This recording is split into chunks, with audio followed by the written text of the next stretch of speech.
Out of all the figures in my collection, this is probably one of my favorites, if not my favorite. That's right, guys. Today we are reviewing the Hammond Collection Spinosaurus.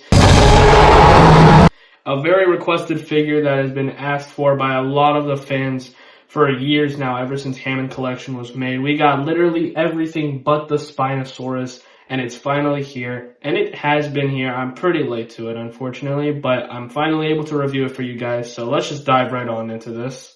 One of the first things I noticed about this figure is, other than the amazing sculpt, is the lack of paint in some areas. More specifically, I mean the sail and some of the D-claws. Or D-claws? I don't know. The sail is missing a ton of blue, which I just find really disappointing, but I'm probably going to fix it myself with some dry brush light blue on it. These dew-claws will be the death of me, I swear. For a true effects figure, I'm pretty disappointed with some of the paint on this thing, but that doesn't mean that the figure itself is bad, and I'll actually get to that right now. Though the paint is pretty disappointing, the sculpt on this figure might be one of Hammond Collection's best. This thing was taken straight out of the movie, I swear. The sculpt on the head is amazing, the sculpt on the hands, the tail, the spine. Everything about this thing, other than the paint, is like almost perfect, basically. A few redeeming factors that go to all of Hammond Collection's theropods are that they're pretty hard to stand up, including the Spinosaurus, but it's not that big of a deal compared to the other things I'm about to nitpick. Though it doesn't decrease the quality of this figure, I find it weird how they used a really light red for the jaw muscles here instead of pink like they did with the Giganotosaurus, which I'll actually pull up a picture on the right hand side right here of my Giganotosaurus. Also, another thing that I've been seeing with everyone's copies of this Spinosaurus is that the lower jaw is really scary to put in place.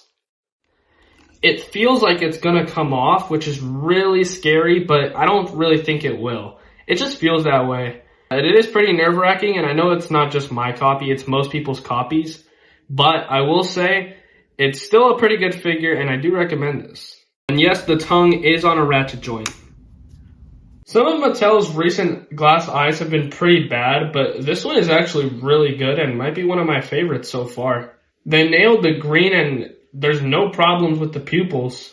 I will say the brown on this figure is kind of weird to me and reminds me more of the Camp Cretaceous Spinosaurus than the Jurassic Park 3 one, but it's not too big of a deal. The claws on this figure are rubbery and they can basically move on their own, unlike the Giganotosaurus and the T-Rex, which I think is pretty cool. Adds its own kind of uniqueness to this figure. And of course, like the other theropods, this one has a bendable tail. To my understanding, this is pretty much one of the rarest Hammond collections at the moment that you can find in store, and I know a lot of people will have questions about it. So, if you are wondering, I will answer most of these questions right now. First off are size comparisons, and we'll go through a few figures, including other Hammond Collection figures that you most likely have. Tucamimus, Hammond Collection Concavinator, Hammond Collection Allosaurus, Giganotosaurus. If you guys are wondering, the Giganotosaurus is a couple inches longer than the Spinosaurus because of the tail. Hammond Collection Delta and Scutosaurus, Hammond Collection Ghost and Lost Raptor, Lab Lockdown Tyrannosaurus Rex, Hammond Collection Parasaurolophus and Pachycephalosaurus. Articulation is fairly simple.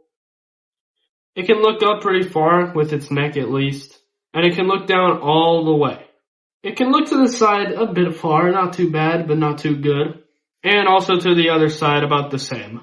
And for any of the kids that think they're Sid from Toy Story, you can also do this for some reason. So my overall thoughts on this figure, about a 9.5 out of 10 to a 9 out of 10. This figure is really good, but there are some issues that are personal issues and issues all throughout the figure and through all the copies. But that is my full review on the Hammond Collection Spinosaurus. I hope you guys really enjoyed, and I will be making a short that's a little more quick run through this. It will be tagged in the short, and the short will be linked in the description once it's uploaded. Thank you guys so much for watching. Go check out my friends on YouTube, and I'll see y'all later.